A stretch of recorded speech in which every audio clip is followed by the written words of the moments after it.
Welcome to డి6. This is professor Vinod Kumar. ఇక మనం టాపిక్లకు వస్తే ఈరోజు హాట్ టాపిక్ ఒకటి, ఆపరేషన్ ద్రవిడ లేదంటే ఆపరేషన్ దక్షిణాది. వాళ్ళ కమలం ఉచ్చులో దళపతి విజయ్. మరి ఇవాళ ఆ దిశగా దక్షిణాది రాజకీయాలని మార్చడానికి బీజేపీ ప్రయత్నం చేస్తుందా అంటే ఖచ్చితంగా ప్రయత్నం చేస్తున్నట్టుగానే కనబడుతుంది. ఆ చర్చలోకి వెళ్ళే ముందు మన యొక్క ఛానల్ని సబ్స్క్రైబ్ చేయండి, దక్షిణాది ఛానల్ని షేర్ చేయండి, లైక్ చేయండి, కామెంట్ కూడా చేయండి. ఈ దక్షిణాది ఉద్యమానికి సహకారాన్ని కూడా అందించమని చెప్పేసి ఈ సందర్భంగా నేను విజ్ఞప్తి చేస్తాను. ఇక టాపిక్లకు వస్తే, విజయ్ దళపతికి పూర్తి సెక్యూరిటీ, వై కేటగిరీ సెక్యూరిటీ అంటే చంద్రబాబుకు ఇచ్చే కేటగిరీ సెక్యూరిటీ ఇవాళ ఇవ్వబోతున్నారు. పవన్ కళ్యాణ్, మరో పవన్ కళ్యాణ్ లాగా ఇవాళ విజయ్ రాబోతున్నాడా, తమిళ రాజకీయాలకు ఎంట్రీ కాబోతున్నాడా, విజయ్ తమిళ రాజకీయాల్లో ముఖ్యమంత్రి అయ్యే పరిస్థితి వస్తుందా, కేవలము బీజేపీ ఏజెంట్గా మారి కేవలము కొంతకాలం ముఖ్యమంత్రిగా ఉండి, లేదంటే ద్రవిడ సిద్ధాంతాన్ని దుర్మార్గంగా అణిచివేసి ద్రవిడ సిద్ధాంతాన్ని క్లోజ్ చేసి దాని స్థానంలో తమిళ సిద్ధాంతాన్ని, ఒక భాషా సిద్ధాంతాన్ని, ద్రవిడ జాతి, ద్రవిడ దేశం, ఆది హిందూ దేశం, ఆది ద్రవిడులే, ఆది హిందువులే ఇవాళ ద్రవిడులు, శైవమే ద్రవిడ సిద్ధాంతము, హరప్ప సింధు నాగరికత ద్రవిడ సిద్ధాంతానికి పునాది. హర అంటే శివుడు, అప్ప అంటే తండ్రి, శివుడు తండ్రి లాంటి నాగరికత సింధు నాగరికత, హరప్ప నాగరికత, ఈ ప్రాచీన భారతదేశ నాగరికతకు గొప్పగా చెప్పుకుంటున్న ఈ నాగరికత ఒక అధునాతనమైన నాగరికత. అది శివుడు స్త్రీకి అర్ధాంగిగా సగభాగాన్ని ఇచ్చిన నాగరికత. స్త్రీ అట్లాగే శివుడు మానవ సమాజం ఇట్లా పురుషుడి నుండి, తలకాయ నుండి బ్రాహ్మణులు, లేదా బావు నుండి, భుజాల నుండి క్షత్రియులు, పొట్ట నుండి వైశ్యులు, కాళ్ళ నుండి శూద్రులు పుడుతున్న అశాస్త్రీయ సిద్ధాంతం, ప్రకృతి విరుద్ధ సిద్ధాంతానికి విరుద్ధంగా శివుడు మనిషి అంగము లింగం కలిస్తే పుడతారు. సో ఆ అంగము లింగం యొక్క పూజనే శైవ పూజ, శివాలయాల్లో ఉండేది అదే. కాబట్టి ఇవాళ అదే శాస్త్రీయమైన సిద్ధాంతము. ఆ శాస్త్రీయమైన సిద్ధాంతాన్ని తన యొక్క గుళ్ళో ఇవాళ బొమ్మ వేసి మరి శివుడు చూపెట్టిన కారణంగా, అలాంటి సమాజానికి బోధించిన కారణంగా దాన్ని ఇవాళ దైవంగా భావిస్తూ, అంటే మానవ సమాజంలో ఇవాళ మనుషులు పుట్టుకకు కారణము స్త్రీ అండ్ పురుషుని కలయికే కానీ పురుష సూక్తం ప్రకారంగా కాదని చెప్పేసి ఇవాళ మనకు అర్థమవుతుంది. ఆ సైన్స్ అదే చెప్తుంది, మొత్తం శాస్త్రవేత్తలు అదే చెప్తున్నారు. ఒక సనాతన వర్ణాశ్రమ ధర్మ సిద్ధాంతం తప్ప మొత్తం యావత్తు ప్రపంచమంతా మనిషి స్త్రీ పురుష కలయికతోనే పుడతారని చెప్పి చెప్తుంటే, ఒక్క సనాతన ధర్మం ఈ ప్రపంచంలో మనిషి బ్రాహ్మణులు దొంగలు, అంటే నేనంటలేని దొంగలని, బ్రాహ్మణులు దోపిడీదారులు, మోసగాళ్ళు, పని చేయనోళ్ళు, ఇలా మాటలు చెప్పి బతికేటోళ్ళు, లేకపోతే ఈ రకమైన ఏ ప్రచారం అయితే బ్రాహ్మణుల ఎదుట జరుగుతుందో, ఏ మనవాద సిద్ధాంతానికి పునాది బ్రాహ్మణ సమాజం, ఆర్య బ్రాహ్మణ విదేశీ ఆర్య బ్రాహ్మణులు ఎవరైతే ఉన్నారో వాళ్ళు తీసుకొచ్చిన ఈ సిద్ధాంతం ఏదైతే ఉందో ఇది విదేశీ సిద్ధాంతం, వర్ణాశ్రమ ధర్మం. ఈ కులధర్మము అనేది కూడా వాళ్ళు సృష్టించిందే. కాబట్టి ఇవాళ వాళ్ళ ఉచ్చులో పడ్డ ఇవాళ బీజేపీ ఆర్ఎస్ఎస్ ఈ సిద్ధాంతం ఏదైతే ఉందో, ఈ ఆర్ఎస్ఎస్ మనవాద బ్రాహ్మణాధిపత్య అశాస్త్రీయమైన పురుషిక్ష సిద్ధాంతం ప్రకారంగా ఈ వర్ణాశ్రమ ధర్మం ఏదైతే వచ్చిందో దాని ప్రకారంగా ఏర్పడ్డ కులము అంటరానితనం కారణంగా ఈ దేశం విచ్ఛిన్నం అయ్యే దారితీసే పరిస్థితులు నెట్టబడ్డ ఈ క్రమంలోనే ఇవాళ ఈ దేశాన్ని కాపాడుకోవడానికి అనేక మంది మహానుభావులు, మహాపురుషులు, మహాత్మా జ్యోతిరావు పూలే నుండి మొదలుకుంటే బాబాసాహెబ్ అంబేద్కర్, మాన్యశ్రీ కాంశీరాం పెరియార్, నారాయణ గురు, అయోధ్యదాస్, ఇట్లా అందరూ కూడా ఎవరైతే ఉన్నారో పూలే, అంబేద్కర్, పెరియార్, వీళ్ళంతా కూడా మహనీయులందరూ కూడా తన యొక్క శాస్త్రీయమైన సిద్ధాంతాన్ని, ముఖ్యంగా శైవ సిద్ధాంతాన్ని పునాదిగానే వాళ్ళు మాట్లాడగలిగింది. సో బౌద్ధం కూడా ఒక శాస్త్రీయమైన దేవుడు లేని సిద్ధాంతం బోధించింది. ఈ రకంగా చూసుకుంటే ఈ దేశంలో బౌద్ధం కానీ శైవం కానీ శాస్త్రీయమైన సిద్ధాంతాల పునాదిగా ఏర్పడిన ఒక మత ధర్మాలు, లేదంటే జీవన విధానం అని చెప్పేసి మనం భావించవచ్చు. ఈవెన్ ఆది హిందుత్వం కూడా అంతే. హిందుత్వము కూడా శాస్త్రీయ జీవన విధానము, ప్రకృతి పరిరక్షణ విధానమే.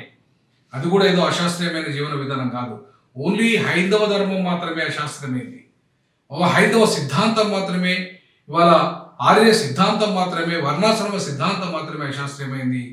ఇవాళ పురుష సూక్తమే అశాస్త్రీయమైంది, అమానీయమైంది. సో అట్లాంటి సిద్ధాంతాన్ని ఇవాళ మొత్తం దక్షిణాదిలో కూడా అమలు చేసి ఇలా విభజించు పాలించు అని చెప్పి మతతత్వాన్ని రెచ్చగొట్టి మైనార్టీలను, క్రైస్తవులను, దళితులను, ముఖ్యంగా మైనార్టీ ముస్లిం సోదరులను వీళ్ళందరినీ అణిచివేసే కుట్రలో భాగంగా ఇలా దక్షిణాది మీద యుద్ధం ప్రకటించింది బీజేపీ. ఆ యుద్ధంలో భాగంగానే దక్షిణాది ఆపరేషన్ దక్షిణాదికి ఇవాళ ఒక పావుగా ఇవాళ దళపతి విజయ్, కమల దళము వేసిన ఉచ్చులో విజయ్ దళపతి పడ్డాడా అంటే పడ్డాడనే మనం భావించాలి. ఇలా ఏమవసరమని వై సెక్యూరిటీ విజయ్ కల్పిస్తున్నారు. అక్కడ ఇవాళ డిఎంకే సిద్ధాంతాన్ని విజయ్ వ్యతిరేకిస్తున్నాడు. ఇలా డిఎంకే సిద్ధాంతాన్ని వ్యతిరేకించడం అంటే ఒక రకంగా ఆర్య సిద్ధాంతాన్ని విజయ్ బలపరుస్తున్నట్టే. తమిళ సిద్ధాంతం అంటే ఏంది? ఒక భాషావాదము దేశం జాతీయవాదం ఎట్లయితుంది? Tamil is not a nation, Tamil is a state. Tamil language is not a national language, it is original language. So ఈ దేశంలో అన్ని భాషలు సమానమే, అన్ని మతాలు సమానమే, అన్ని కులాలు సమానమే, అన్ని ప్రాంతాలు సమానమే అని చెప్పేసి రాజ్యాంగం బోధిస్తుంటే విజయ్ దళపతి కేవలము తమిళ ఉచ్చులో పడి తమిళ యొక్క సంకుచితత్వాన్ని మాత్రమే ఇవాళ ద్రవిడ సిద్ధాంతానికి విరుద్ధంగా మొత్తం యావత్ దేశంలో ఉన్న బహుజనులంతా ద్రవిడులే, 85% ఉన్న ప్రజలంతా ద్రవిడులే. అంత గొప్ప సిద్ధాంతం, ఆది సిద్ధాంతం, ఈ దేశం మూలవాసుల సిద్ధాంతం, ఈ దేశంలో ఎవరైతే ఆదివాసుల సిద్ధాంతం, ఆది పురుషుల సిద్ధాంతం, ఆది స్త్రీల సిద్ధాంతం, ఆయన ఈ బహుజన సిద్ధాంతాన్ని ఇవాళ ద్రవిడ సిద్ధాంతం, మూలవాస సిద్ధాంతానికి విరుద్ధంగా విదేశీ ఆర్య బ్రాహ్మణ ఆధిపత్యానికి అనుకూలమైన విధానాలని ఇవాళ మనం విజయ్ దళపతిలో చూస్తున్నాం. విజయ్ దళపతి ఇవాళ మరో పవన్ కళ్యాణ్ లాగా సనాతన ధర్మం పేరు చెప్పకపోయినా సరే ఇవాళ ఆయన ఆ పార్టీకి ఉపయోగపడే విధంగా ఆయన తన కార్యాచరణను కొనసాగిస్తున్నట్టుగా మనకు కనబడుతుంది.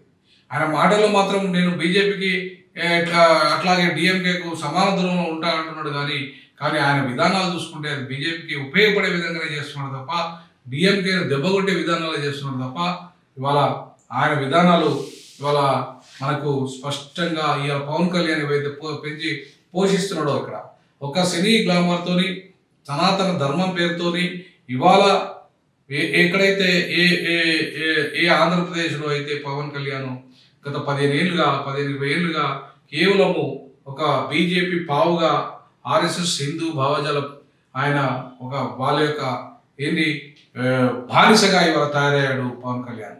అట్లాంటి బానిసనే తయారు చేస్తుంది క్రిస్టియన్ అయి ఉండి కూడా బీజేపీకి ఉపయోగపడుతున్నాడంటే ఇవాళ మరి ఎట్లాంటి క్రిస్టియనో విజయ్ దళపతి చూడాలి. విజయ్ దళపతి ఇవాళ ఒక క్రైస్తవుడు అయితే ఖచ్చితంగా వాళ్ళ బీజేపీ ఆర్ఎస్ఎస్ సిద్ధాంతాన్ని వ్యతిరేకించాలి. కానీ ఇలా దానికి ఉపయోగపడే కార్యక్రమం చేస్తే ఇవాళ ఏ రకంగా రేపు తమిళ ప్రజలు ఆయనను చూస్తారో చూడాలి. ఎందుకంటే ఇప్పటికీ ఏఐడిఎంకే చీల్చింది అక్కడ, మొత్తం అక్కడ ఏఐడిఎంకే చీలిక వర్గాన్ని ఇవాళ లేకుండా అస్తిత్వం లేకుండా చేసింది బీజేపీ.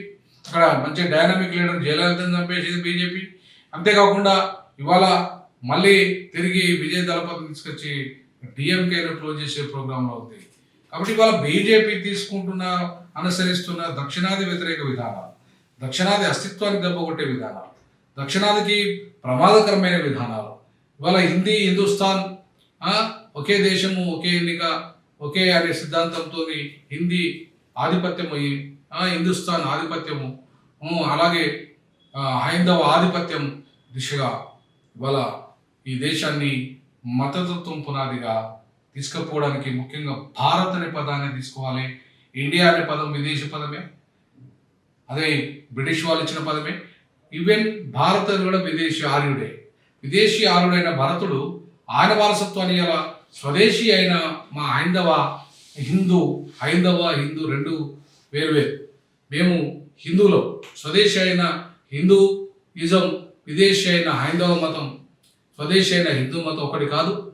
సో కాబట్టి ఇలా విదేశీ హైందవ మతస్థులకు ఉపయోగపడే విధంగా ఇవాళ విజయ్ దళపతి వివరిస్తున్నాడు. కానీ స్వదేశీ హిందూ మతం ఇవాళ ఇవాళ అదే ద్రవిడ సిద్ధాంతం. ఈ స్వదేశీ హిందూ మతాన్ని ఈ దేశానికి హిందూస్థాన్ అని పెట్టాలి, హిందూ దేశం అని పెట్టాలి. కానీ ఈ భారత్ అన్నా కూడా విదేశీ, ఇండియా అన్నా కూడా వేరు, విదేశీ పదాలే. కాబట్టి అట్లాంటి వాళ్ళకు విదేశీ ఆర్య సంతతి వాళ్ళకు ఉపయోగపడకుండా, దక్షిణాది దాసోహం చేయకుండా, ఉత్తరాది ఆధిపత్యాన్ని ఈ దేశంలో కొనసాగించకుండా విజయ దళపతి ఇప్పటికైనా మనసు మార్చుకొని బీజేపీకి సహకరించకుండా, నీ క్రైస్తవ మతానికి శత్రువు అయిన బీజేపీకి నువ్వెట్లా సహకరిస్తావు విజయ్? అది ఏ మేరకు కరెక్ట్ విజయ్? కాబట్టి విజయ్ చేస్తున్న వాళ్ళ దళిత బహుజన వ్యతిరేక విధానాలు, అలాగే విజయ్ మైనార్టీ వ్యతిరేక విధానాలు, అంటే ఆర్ఎస్ఎస్కు ఒక రకంగా ఇండైరెక్ట్గా సహకరిస్తున్న విజయ్ని ఇవాళ మనం ఖచ్చితంగా నిలదీయాలి.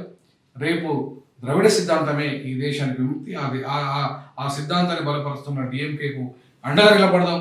దక్షిణాది ఆపరేషన్లు ఈ కమలం ఏవైతే కుట్రలు చేస్తుందో దాన్ని చిల్చి చెండాడదామని ఈ సందర్భంగా D6 భావిస్తుంది, జాగ్ భావిస్తుంది. విజయ్ దళపతి మనసు మార్చుకోవాల్సిన డిమాండ్ చేస్తాం. జై భీమ్, జై పెరియార్, జై పూలే.